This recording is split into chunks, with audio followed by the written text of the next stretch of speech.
O medicamento encorafenib está dentro da regra do rol de procedimentos da ANS. Esse medicamento de uso oral pelos pacientes, ele está precificado pelas operadoras de planos de saúde e incorporado pela ANS dentro da sua regra, dentro do seu rol de procedimentos. Mas aí muita gente vai dizer assim para mim, mas se está dentro do rol de procedimentos, pode a operadora recusar? Por que ela muitas vezes recusou dentro desse meu caso especificamente?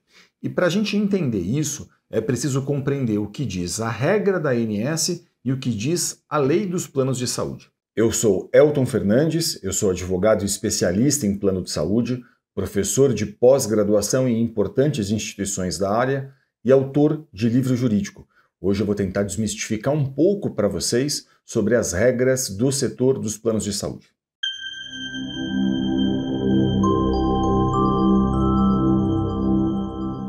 Olha, como esse é um medicamento oncológico para uso oral dos pacientes, esse medicamento a ANS entende que ela tem que incorporar e ela incorporou então esse medicamento, mas a gente vai ver para quais situações ela determinou a cobertura desse medicamento. Vamos lá. No rol de procedimentos da ANS, encorafenib está previsto para o câncer coloretal em combinação com cetuximab para o tratamento em segunda linha de pacientes coloretal metastático com a mutação no gene BRAF V600E e também para casos de melanoma em combinação com binimetinib para o tratamento de pacientes adultos com melanoma irressecável ou metastático com mutação BRAF V600 em primeira linha. Olha, essa então é a regra da ANS, a Agência Nacional de Saúde Suplementar. Essa regra está definida dentro do que a gente chama de Resolução Normativa número 465 de 2021. O que faz a ANS? Ela incorporou esse medicamento, como a gente viu, para essas específicas situações, de forma que, se o caso está em acordo com essas situações especificamente, a operadora de plano de saúde, segundo o entendimento da ANS, está obrigada a fazer a autorização. Qual que é o prazo para que a operadora de saúde faça a autorização disso? O prazo é de 10 dias. 10 dias úteis é o prazo que a operadora de saúde deve levar para fazer com que esse medicamento chegue até a casa do paciente, chegue até a casa daquela pessoa que vai fazer a utilização. De forma que, se o caso está em acordo com esta regra da ANS especificamente, se a operadora de saúde recusar, o que seria adequado e ideal seria você fazer uma reclamação dentro da própria ANS. Por quê? Porque a ANS fiscaliza as regras que ela editou. E aí, claro, se está em acordo com a regra dela, ela vai ter que fazer a fiscalização disso. Isso pode levar tempo, claro, mas você tem esse direito, essa prerrogativa de fazer isso. Se seu caso não está em acordo com a regra da ANS, aí provavelmente não me parece que a ANS vai tomar algum partido disso ou vai botar a mão nesse tipo de questão. Claro, você tem toda a possibilidade ainda de fazer a reclamação, mas aqui é importante dizer, numa situação como essa, o que eu considero mesmo adequado é que você converse com um advogado especialista em plano de saúde. E por que eu acho importante que você faça isso? Porque, veja, a lei dos planos de saúde atualmente, a lei 9656 de 98, ela diz que mesmo que um tratamento prescrito ao paciente não esteja em acordo com a regra da ANS, com esse rol de procedimentos da ANS, o tratamento deve ser autorizado se ele estiver em acordo com a ciência.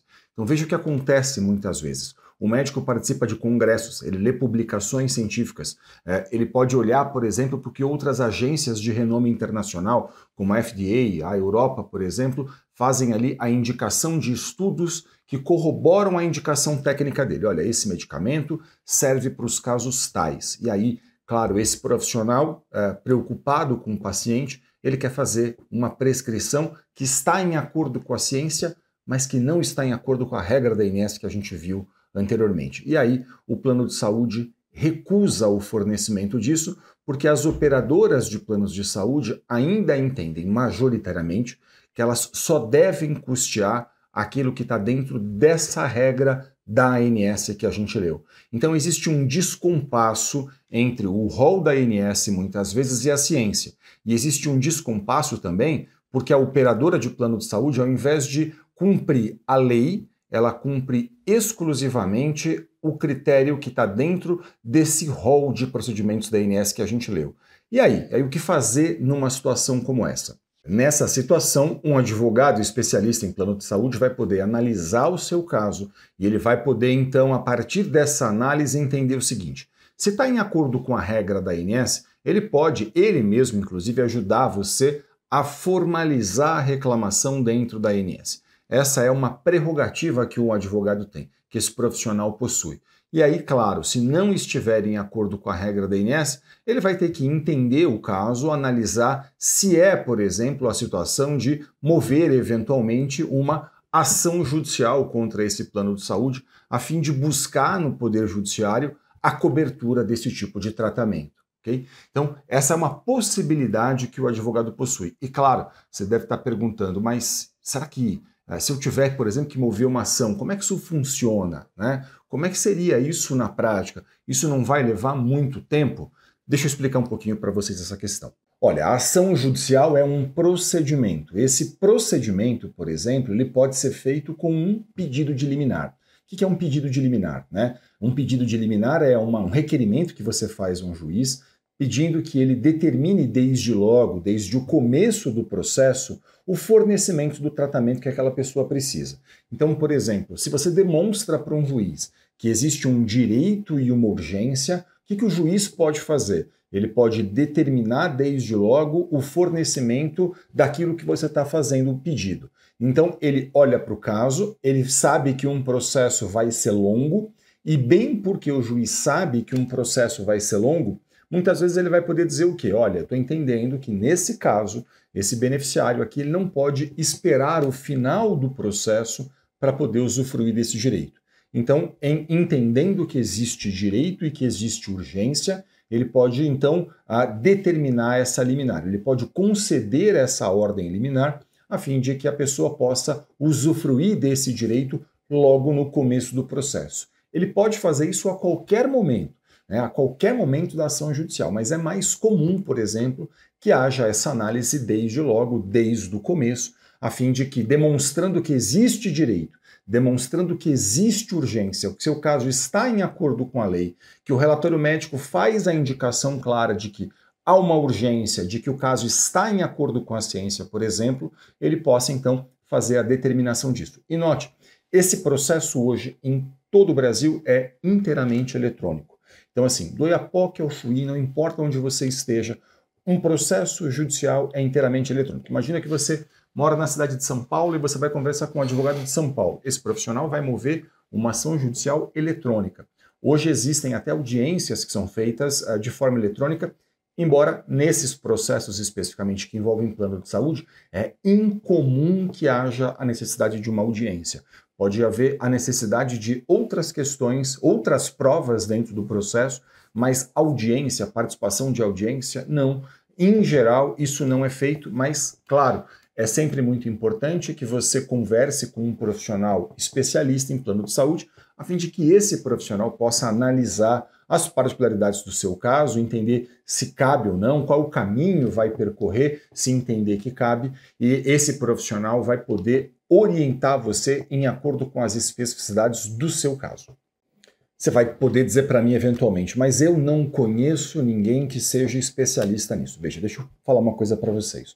Hoje, essa consulta com o seu advogado pode ser feita até de forma online. E eu tenho muito orgulho de dizer para vocês que em todo o Brasil, nas pós-graduações em que eu leciono, a gente forma profissionais cada vez mais capacitados, especialistas nisso, capazes de olhar profissionalmente para uma questão como essa, capazes de fazer uma análise cuidadosa de um caso, a fim de poder entender quais são as possibilidades que a gente tem, quais são os caminhos que vão ser percorridos. Então, se você não conhece um profissional aí da sua cidade, por exemplo, você pode buscar isso pela internet, fazer isso online com um profissional, não tem problema nenhum, até porque, como eu mencionei para vocês, um processo que eventualmente tenha que ser movido um processo, essa ação será eletrônica, tudo correrá eletronicamente. Então, não importa se você está numa cidade e seu advogado está na outra cidade, se você está num estado e seu advogado está muito distante de você, porque tudo isso pode ser feito hoje de forma online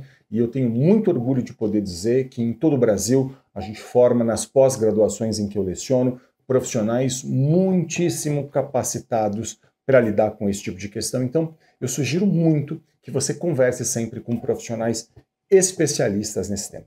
Eu espero que esse vídeo tenha sido útil a você. Muito obrigado pela sua audiência. Se ficou qualquer dúvida, deixe um comentário aqui no canal. Para a gente é sempre um grande prazer poder ajudar, interagir, tirar dúvidas e, claro, não deixe de acompanhar a gente nas redes sociais.